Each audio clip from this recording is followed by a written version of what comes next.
Hey guys, it is Ryan. I'm not sure if you know this about me, but I'm a bit of a fun fanatic when I can. I like to work, but I like fun too. It's a thing. And now the truth is out there. I can tell you about my favorite place to have fun. Chumba Casino. They have hundreds of social casino style games to choose from with new games released each week. You can play for free anytime, anywhere. And each day brings a new chance to collect daily bonuses. So join me in the fun. Sign up now at ChumbaCasino.com. No purchase necessary. VGW. Void where prohibited by law. See terms and conditions. 18+. With Lucky Land Slots, you can get lucky just about anywhere. Dearly beloved, we are gathered here today to... Has anyone seen the bride and groom? Sorry, we're here. We were getting lucky in the limo and we lost track of time.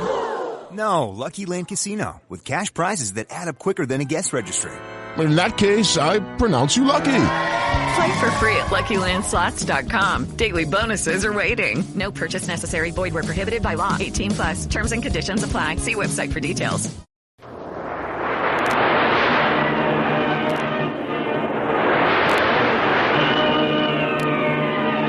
Presenting the adventures of Jungle Jim.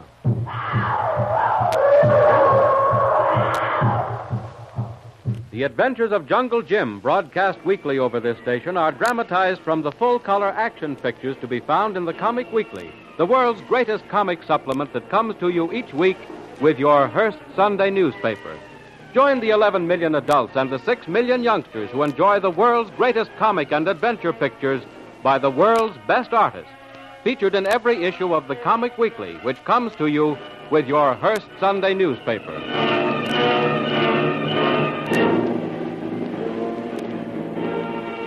Jungle Jim finally got the better of the band of saboteurs who were planning the destruction of the Panama Canal when he released the huge torpedo, and it exploded harmlessly on the bottom of Gatun Lake. But not without some sacrifice.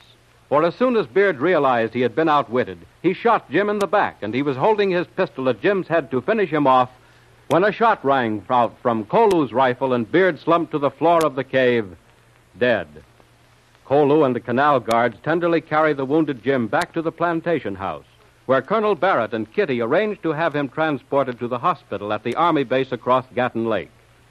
Jim's injury may be very serious, and the Army doctor will venture no opinion until an emergency operation is performed. While the skill of doctors and nurses is pitted against the task of saving Jim's life, 3 anxious people, Colonel Barrett, Kitty, and Kolu, are holding what seems to be an everlasting watch in a small room just off the hall leading to the operating room. Well, Kitty, how do you feel after a good night's rest? Well, I feel much better, Colonel, but... Yes, I know, but Jim. But Jim will be all right, Kitty. I wish you'd take the sensible view of the situation. And what is the sensible view? Jim is in the best of hands. He's hurt, to be sure. But you should know the medical and surgical miracles these Army doctors have performed more than once. And he's not shot up so badly. I'm still waiting for that sensible view. Oh, you know what I mean, Kitty. Your worrying about Jim can't do him a bit of good. Colonel Barrett be right, Miss St. John. No good think too much. If Tuan Jim going to die, he die. If Tuan Jim going to get well, he get well. One must happen. We just wait. Well, that at least is more frank than I would care to phrase it. It's somewhat fatalistic, Kolu. But it surely covers both sides completely. Oh, you men are so matter-of-fact. Of course, there are only 2 possibilities. Neither one must be an eventuality, but why deny me the comfort of worrying? Comfort in worrying? Oh, that's a new one. Of course it's a comfort.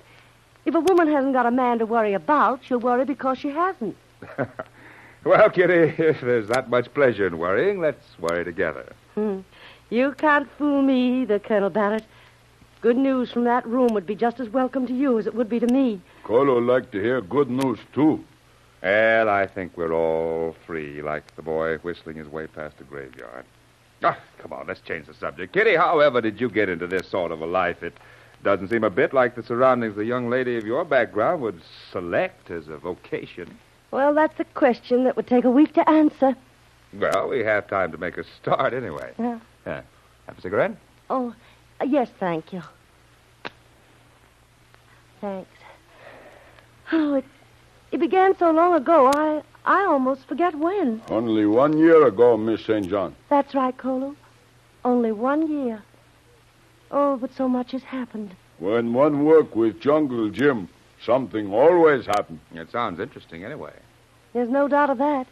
Hectic and sometimes dangerous, but always interesting. Well, the story started on a little island of the South Seas. I was the house guest of a couple who were carrying on experiments on a series of rubber plantations. A rival business group tried to get control of the main plantation by stirring up the natives. That ended that episode and made me indebted to Jungle Jim for my life. When I returned to the States, I found that I was no longer wealthy enough to travel where I pleased.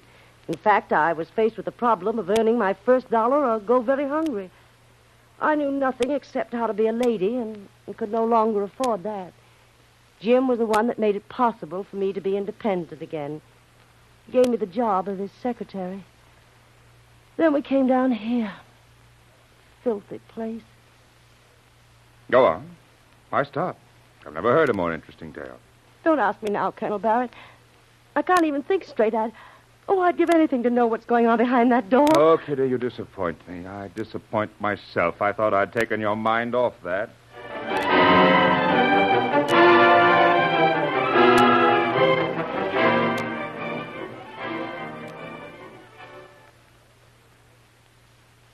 Dr. Kirkbride, here are the X-ray pictures of Mr. Bradley. Good. Mount them, Sorensen. Let's see what we're up against.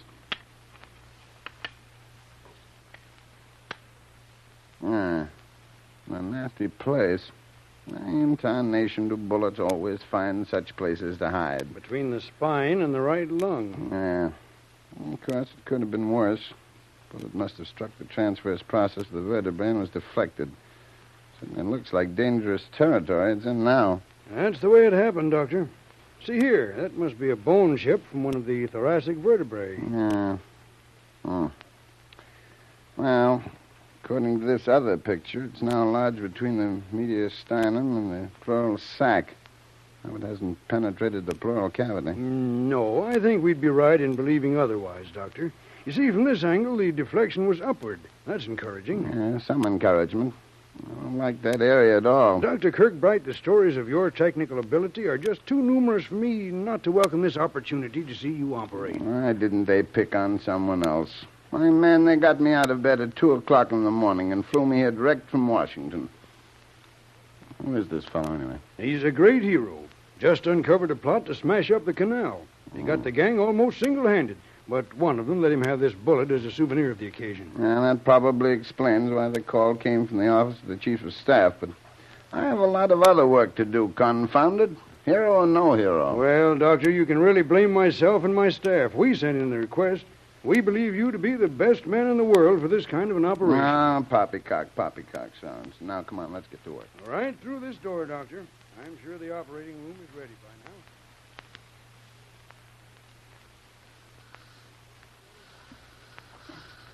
Is the patient ready, Dr. Smith? Dr. Kirkbride will be here in a moment. You're starting the anesthesia, Dr. Sorensen. Now, what's the condition of the patient, Dr. Smith? Excellent, Doctor. From the physical findings, there have been no hemorrhage. The pulse and blood count and pressure's normal. He's a wonderful physical specimen. Yeah.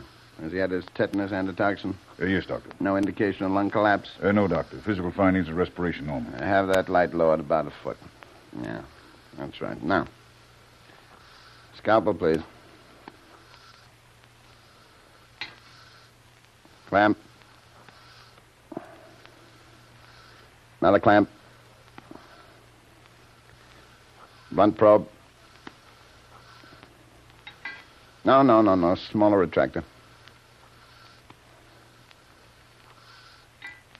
Isn't very deep. Just where we thought it'd be. Feel the probe hitting the bullet now.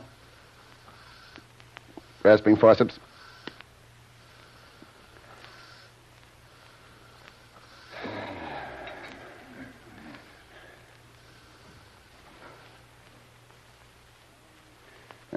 Perfect miracle. Why did it stop there? A hair's breadth on either side would have pierced the mediastinum or the pleural sac, and, well, then there might not have been need for us. How's the patient's condition? Excellent, Doctor.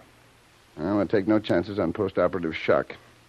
Give him an immediate intravenous infusion and have him watched closely. Doctor, I've seen a lot of good men operate, but your dexterity is amazing. To locate that bullet so quickly and remove it with so little trauma to the patient is certainly remarkable. It's been a privilege to watch you, Doctor. Ah, nonsense. In France, we used to take out a pound of those things before breakfast. But thanks anyway. I must be going. Your plane is warming up on the line now. Goodbye, Dr. Sorensen, and take good care of my latest patient. Goodbye.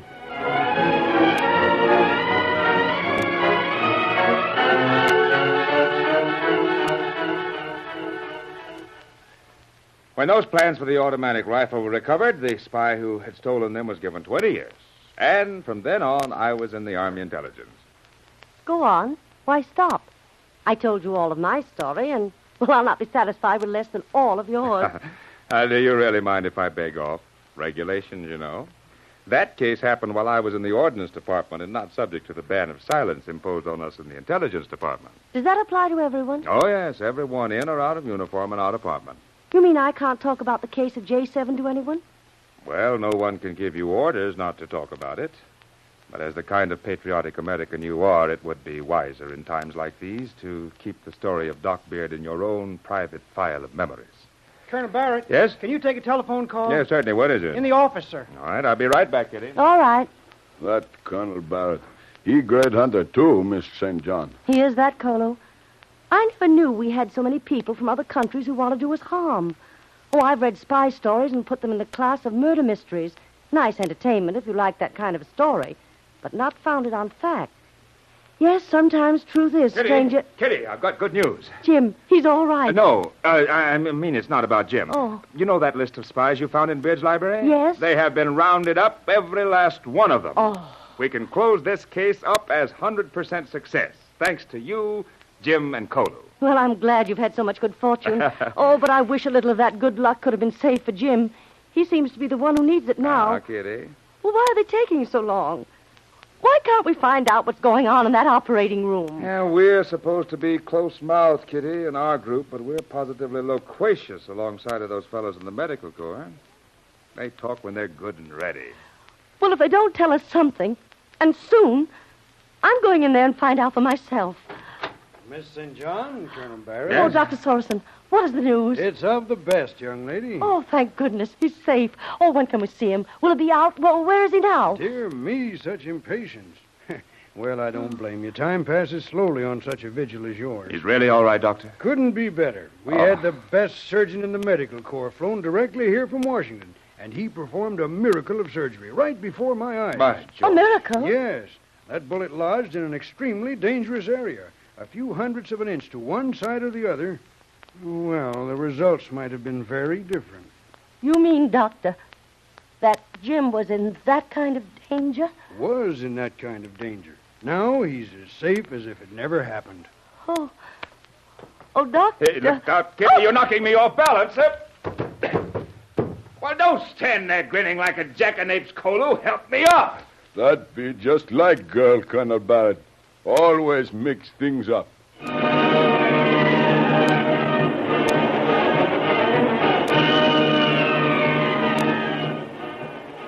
The shock of good news was too much for Kitty St. John. When Dr. Sorensen announced that Jim would get well soon, she fainted and fell, dragging Colonel Barrett to the ground with her. Don't miss the next exciting episode of The Adventures of Jungle Jim. Remember, you can follow these adventures in the full-color action pictures to be found in the Comic Weekly, the world's greatest comic supplement containing the best full-color adventure and comic pictures. Remember, no other comic supplement can give you the top names of Cartoonland, like the all-star favorites to be found in the Comic Weekly. The whole family follows the fun and frolics of Jiggs and Maggie and the Little King and the immortal Donald Duck, as well as the exciting adventures of Jungle Jim and Flash Gordon. Join the 11 million adults and the 6 million youngsters who every week find the greatest of home entertainment in the Comic Weekly, which comes to you with your Hearst Sunday newspaper. More thrilling adventures of Jungle Jim will be heard at this time next week over this station. Be sure to tune in.